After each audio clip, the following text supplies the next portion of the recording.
নমস্কাৰ আজিৰ ভিডিঅ'ত আমি দশম শ্ৰেণী বিজ্ঞানৰ চেপ্টাৰ 1 ৰাসায়নিক বিক্ৰিয়া আৰু সমীকৰণ এই অধ্যায়টোৰ পৰা VSA অৰ্থাৎ ভেৰি শৰ্ট এনসাৰ টাইপৰ কোৱেশ্চন কিছু আলোচনা কৰিম। এতিয়া চোৱা তোমালোকৰ সায়েন্সৰ যিখন ব্লুপ্ৰিন্ট সেই ব্লুপ্ৰিন্ট মতে MCQ আৰু VSA এই দুটা কোৱেশ্চন মিলি কিমান মাৰ্কৰ আহিব কোৱেশ্চন 45 মাৰ্কৰ কোৱেশ্চন আহিব য'ত থাকিব MCQ 20টা আৰু VSA কিমানটা থাকিব 25টা 1 মাৰ্ক কৰি ঠিক আছে 1 মাৰ্ককে থাকিব টোটাল কিমান মাৰ্ক 45 মাৰ্ক 45 মাৰ্কৰ তোমালোকৰ MCQ আৰু VSA আহিব। মেথছতো তোমালোকৰ 45 মাৰ্কৰ MCQ আৰু VSA টাইপৰ কোৱেশ্চন আহিব আৰু সায়েন্সতো তোমালোকৰ 45 মাৰ্কৰ MCQ আৰু VSA টাইপৰ কোৱেশ্চন আহিব। এটা চোৱা মেথছৰ যিখন ব্লুপ্ৰিন্ট সেই ব্লুপ্ৰিন্টখন মই ধুনীয়াকৈ বুজাই দিছোঁ যোৱা ভিডিঅ'ত তোমালোকে সেই ভিডিঅ'টো চাই ল'বা আৰু সায়েন্সৰ যিখন ব্লুপ্ৰিন্ট মেথছৰ ব্লুপ্ৰিন্টখন চালে তোমালোকে সায়েন্সৰখনো বুজি পাই যাবা আৰু এই ব্লুপ্ৰিন্টবিলাক মই কমিউনিটি পোষ্টত দিয়ে দিছোঁ আপলোড তোমালোকে তাৰ পৰাও চাই ল'ব পাৰিবা আৰু তোমালোকৰ যিবিলাক MCQ কোৱেশ্চন আহিব MCQ কোৱেশ্চনবিলাক আমাৰ নিউজ চেনেলত আলোচনা কৰি থকা হৈছে চেপ্টাৰ ৱাইজ তোমালোকে নিউজ চেনেলত গৈ চাব পাৰিবা ডেসক্ৰিপশ্যনত লিংক দিয়া থাকিব গৈ চাবা আৰু VSA টাইপৰ কোৱেশ্চনবিলাক এইটো চেনেলতে আলোচনা কৰিম আৰু আজিৰ ভিডিঅ'ত আমি আলোচনা কৰিম সায়েন্সৰ চেপ্টাৰ 1ৰ পৰা ইম্পৰ্টেণ্ট VSA অৰ্থাৎ very short answer type question আলোচনা কৰিম অতি চমু উত্তৰ সো তোমালোকে এনসাৰবিলাক অতি চমুকৈ লিখি দিবা এটা লাইনত লিখিবা ঠিক আছে সো কোৱেশ্চন নম্বৰ 1 টো লৈছো ইয়াত কি বুলি কৈছে তাপ উদ্ভৱ হোৱা বিক্ৰিয়াবিলাকক কি বুলি কোৱা হয় যিবিলাক বিক্ৰিয়াত তাপ উদ্ভৱ হয় তেনেবোৰ বিক্ৰিয়া কি বোলে তাপবৰ্জী বিক্ৰিয়া বোলে এনসাৰ লিখা তাপ উদ্ভৱ হোৱা বিক্ৰিয়া বিলাকক তাপবৰ্জী বিক্ৰিয়া বুলি কোৱা হয়। এটা সব পৰীক্ষা যদি তোমালোকৰ টাইম একেবাৰে কম থাকে তেতিয়াহ'লে তোমালোকে ডাইৰেক্ট লিখি দিবা যে তাপবৰ্জী বিক্ৰিয়া ঠিক আছে তোমালোকে 1 মাৰ্ক পাই যাবা আৰু যদি তোমালোকৰ হাতত টাইম থাকে তেতিয়াহ'লে এটা লাইনত লিখিবা তাপ উদ্ভৱ হোৱা বিক্ৰিয়াবিলাকক তাপবৰ্জী বিক্ৰিয়া বুলি কোৱা হয় এটা লাইনত লিখি দিলে পৰীক্ষকে অলপ বহিটো চাই ভাল পায়। কোৱেশ্চন নম্বৰ 2 আছে আমাৰ আগত ইয়াত কি বুলি কৈছে মাৰ্বলৰ ৰাসায়নিক সংকেত কি বুলি সুধিছে তো ইয়াৰ এনসাৰ লিখা আমি কি পাই আহিছিলোঁ লিখা মাৰ্বলৰ ৰাসায়নিক সংকেত কি ক্যালসিয়াম কাৰ্বনেট CO3 চাই ল'বা ৰাসায়নিক নাম কি সুধিছে নে সংকেত কি সুধিছে সংকেত সুধিলে CO3 লিখিবা আৰু নাম সুধিলে ক্যালসিয়াম কাৰ্বনেট লিখিবা ঠিক আছে। এটা 3 নম্বৰ কোৱেশ্চনটো কি বুলি কৈছে ক্যালসিয়াম অক্সাইডক কি বুলি কোৱা হয় চূণ বা পুৰা চূণ বুলি কোৱা হয়। এটা ক্যালসিয়াম অক্সাইডৰ এটা ব্যৱহাৰ উল্লেখ কৰা এটা ব্যৱহাৰ কৈছে এটা ব্যৱহাৰ লিখি দিয়া এনসাৰ ক্যালসিয়াম অক্সাইডক সিমেন্ট উৎপাদনত ব্যৱহাৰ কৰা হয়।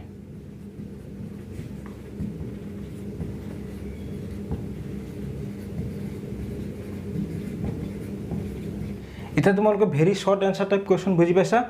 এতিয়া আমি নেক্সট কোৱেশ্চন আলোচনা কৰোঁ। কোৱেশ্চন নম্বৰ 4 আছে আমাৰ আগত ইয়াত কি বুলি কৈছে শিথিলিত চূণ অৰ্থাৎ ক্যালসিয়াম হাইড্ৰক্সাইড ইয়াৰ এটা ব্যৱহাৰ উল্লেখ কৰা এটা ব্যৱহাৰ লিখিব লাগে লিখি দিয়া এনসাৰ শিথিলিত চূণৰ দ্ৰৱক বেৰত বগা ৰং সানিবলৈ ব্যৱহাৰ কৰা হয়। কোৱেশ্চন নম্বৰ 5 টো চোৱা কলা বগা ফটোগ্ৰাফিত কেনে ধৰণৰ বিক্ৰিয়া ব্যৱহাৰ কৰা হয় বিযোজন বিক্ৰিয়া লিখা এনসাৰ বিযোজন বিক্ৰিয়া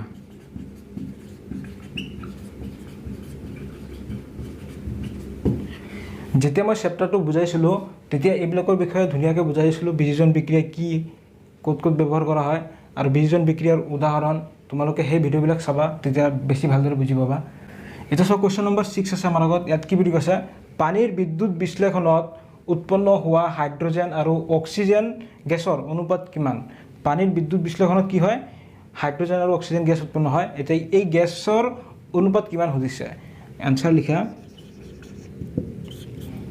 2:1 ঠিক আছে তোমালোকে এটা লাইনত লিখি দিবা যে পানীৰ বিদ্যুৎ বিশ্লেষণত উৎপন্ন হোৱা হাইড্ৰজেন আৰু অক্সিজেন গেছৰ অনুপাত 2:1 ঠিক আছে এতিয়া কোৱেশ্চন নম্বৰ 7 আছে আমাৰ আগত ইয়াত কি বুলি কৈছে কয়লাৰ দহন সংযোজন বিক্ৰিয়া নে এনসাৰ কি হ'ব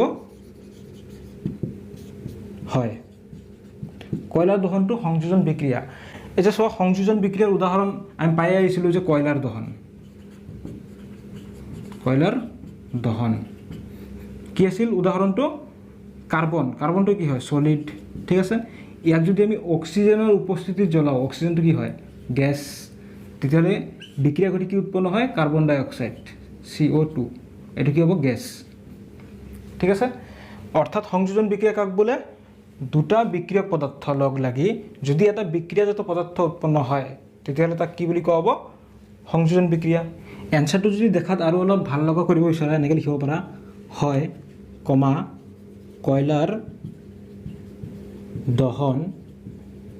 এটা সংযোজন বিক্ৰিয়াৰ উদাহৰণ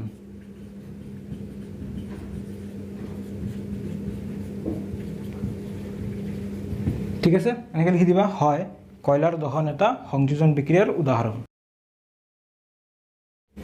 কোৱেশ্চন নম্বৰ 8 আছে আমাৰ আগত ইয়াত কি বুলি কৈছে যে বিযোজন বিক্ৰিয়াৰ এটা উদাহৰণ দিয়া বিযোজন বিক্ৰিয়া কোনবিলাক আছিল যে যদি এটা বিক্ৰিয়ক পদাৰ্থ যদি একাধিক বিক্ৰিয়াজাত পদাৰ্থলৈ ভাঙি যায় তেনেবোৰ বিক্ৰিয়া কি বুলি কোৱা হয় বিযোজন বিক্ৰিয়া বুলি কোৱা হয় এটা উদাহৰণ দিয়া লিখা আনসাৰ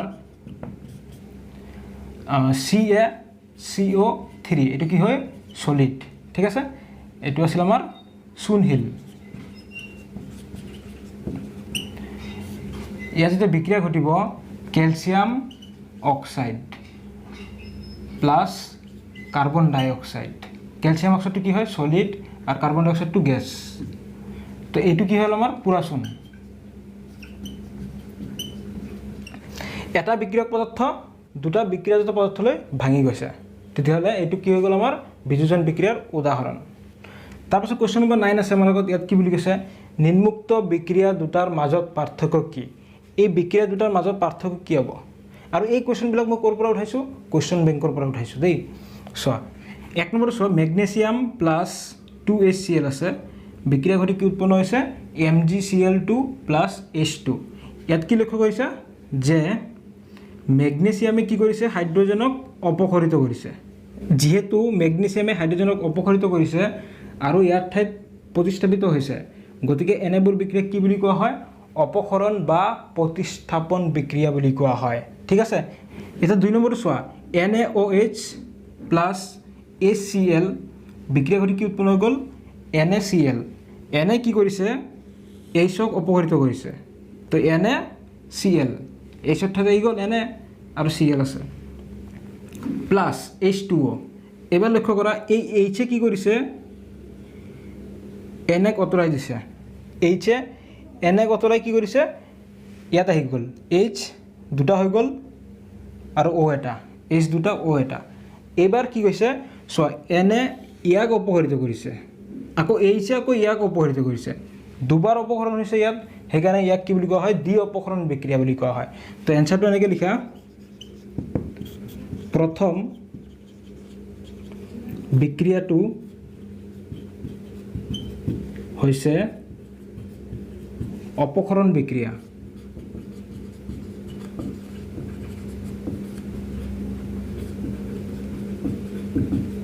আনহাতে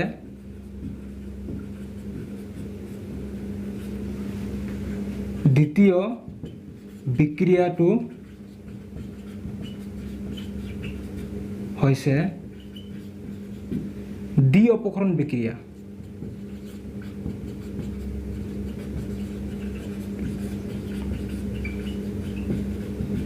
ইয়াত দুবাৰ অপহৰণ ঘটিছে সেইকাৰণে দ্বি অপহৰণ বুলি কোৱা হৈছে ঠিক আছে এবাৰ কোৱেশ্চন নম্বৰ 10 আছে আমাৰ আগত ইয়াত কি বুলি কৈছে দ্বি অপহৰণ বিক্ৰিয়াৰ এটা উদাহৰণ দিয়া তো দ্বি অপহৰণ বিক্ৰিয়াৰ উদাহৰণ তুমি এটো লিখি দিব পাৰা এটো দুবাৰ অপহৰণ ঘটিছে এটোকে লিখি দিয়া এনসাৰ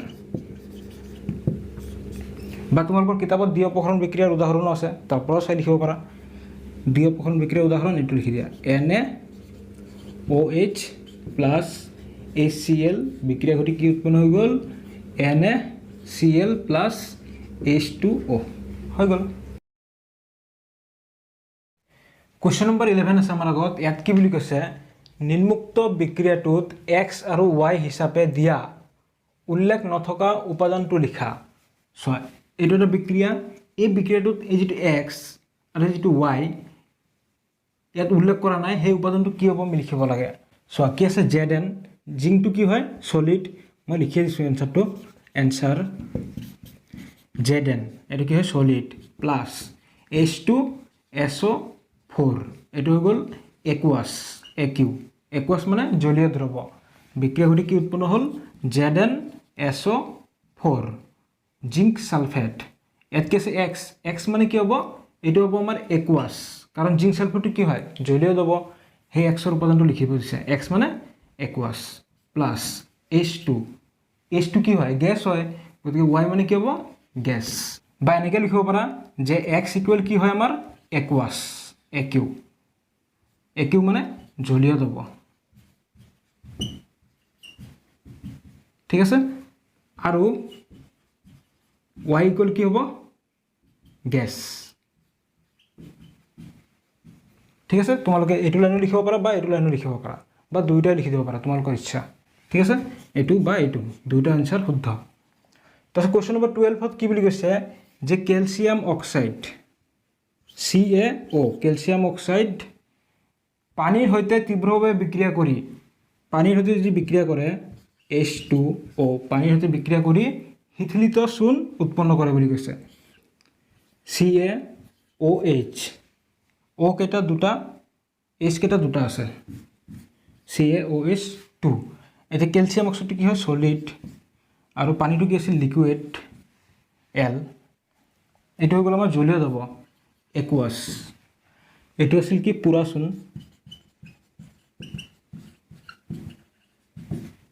পানীৰ লগত বিক্ৰিয়া কৰি কি উৎপন্ন হ'ল, শিথিলিত চূণ।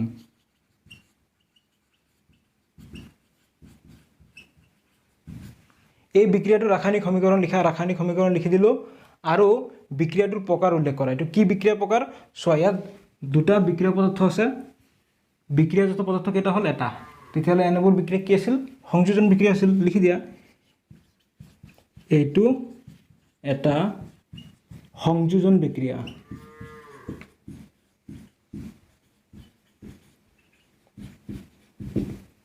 লিখি লোৱা। কুৱেশ্যন নম্বৰ 13 আছে আমাৰ আগত। ইয়াত কি বুলি কৈছে, যে ধাতু Xৰ কাৰ্বনেট এটা বগা পদাৰ্থ। ধাতু কি বুলি কৈছে, Xৰ কাৰ্বনেট এটা বগা পদাৰ্থ। ইয়াত তাপ প্ৰয়োগ কৰিলে বিযোজিত হৈ কাৰ্বন ডাই অক্সাইড আৰু হালধীয়া বৰণৰ কঠিন অক্সাইড উৎপন্ন কৰে। ধাতুটো কি, এই X ধাতুটোৰ নাম আমি লিখিব লাগে, লিখা। এনচাৰ, ধাতুটো কি হ'ব, লেড, Pb। ঠিক আছে, Pb মানে লেড। এতিয়া বিক্ৰিয়াটো লিখিছোঁ, কি বুলি কৈছে, ধাতু Xৰ কাৰ্বনেট মানে Pb, এই ধাতু ইয়াৰ কাৰ্বনেট এটা বগা পদাৰ্থ, carbonate CO3, lead carbonate, lead carbonate, এইটো এটা বগা পদাৰ্থ, সলিড। তাৰপিছত কি বুলি কৈছে, তাপ দিয়া হ'ল, হিট, তাপ দিয়া হ'ল, তাপ প্ৰয়োগ কৰিলে কি বুলি কৈছে, কাৰ্বন ডাই অক্সাইড আৰু হালধীয়া বৰণৰ কঠিন অক্সাইড মানে লেড অক্সাইড, কঠিন, সলিড, এইটো কি বুলি কোৱা হয়, লেড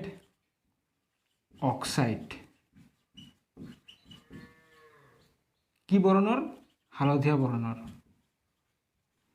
প্লাছ আৰু কি উৎপন্ন হয় বুলি কৈছে, কাৰ্বন ডাই অক্সাইড, CO2। কাৰ্বন ডাই অক্সাইডটো কি হয়, গেছ হৈ গ'ল। গতিকে X ধাতুটো কি আছিল আমাৰ, ধাতুটো হৈছে লেড। ঠিক আছে, আৰু বিক্ৰিয়াটো এইটো আছিল। এতিয়া চাওক কুৱেশ্যন নম্বৰ 14 আছে আমাৰ আগত। ইয়াত কি বুলি কৈছে, নিম্নোক্ত বিক্ৰিয়াটোত জাৰক পদাৰ্থ চিনাক্ত কৰা। ইয়াত কি আছে, MnO2 plus 4HCl, MnCl2 plus Cl2 plus 2H2, ইয়াত জাৰক পদাৰ্থ কোনটো এনসাৰ জাৰক পদাৰ্থটো এইটো MnO2 ঠিক আছে ইয়াৰ লগত অক্সিজেন কি হৈছে যোগ হৈ আছে এইটো হ'ব জাৰক পদাৰ্থ ঠিক আছে এইটো হ'ল জাৰক পদাৰ্থ তাৰ পিছত এইফালে যোৱাৰ পিছত চোৱা ইয়াৰ লগত অক্সিজেন নাই তাৰ মানে এই MnO2 এইটো কি হৈ গ'ল এইফালে যোৱাৰ লগে লগে কি হৈ গ'ল বিজাৰিত হৈ গ'ল মানে অক্সিজেনটো এইফালে গৈ হেৰুৱাই দিছে মানে বিজাৰিত হৈছে বিজাৰিত আৰু বৰ্তমান এইটো কি হয় জাৰক পদাৰ্থ এটা চোৱা কোৱেশ্চন নম্বৰ 15 আছে আমাৰ আগত ইয়াত কি বুলি কৈছে তলৰ বিক্ৰিয়াটোত জাৰিত আৰু বিজাৰিত হোৱা পদাৰ্থসমূহ চিনাক্ত কৰা CuO প্লাছ H2 বিক্ৰিয়া কৰি কি উৎপন্ন হ'ল Cu প্লাছ H2O এনসাৰ লিখাৰ আগতে বুজি লোৱা সব বিক্ৰিয়া এটাত পদাৰ্থ এটা যেতিয়া অক্সিজেন লাভ কৰিব তেতিয়াহ'লে কি বুলি কোৱা হয় জাৰিত হোৱা বুলি কোৱা হয় এছ হাইড্ৰজেনে এইফালে কি হৈ গ'ল অক্সিজেন লাভ কৰিছে তাৰ মানে হাইড্ৰজেনটো কি হৈছে H2O লৈ জাৰিত হৈছে CuO এইফালে যাওঁতে কি হৈ গ'ল অক্সিজেন হেৰুৱাইছে তাৰ মানে CuO2 এইফালে যাওঁতে কি হৈ গ'ল বিজাৰিত হৈছে তো এনেকৈ লিখা এনসাৰ H2 H2O লৈ কি হৈছে জাৰিত হৈছে আৰু CuO Cu লৈ বিজাৰিত হৈছে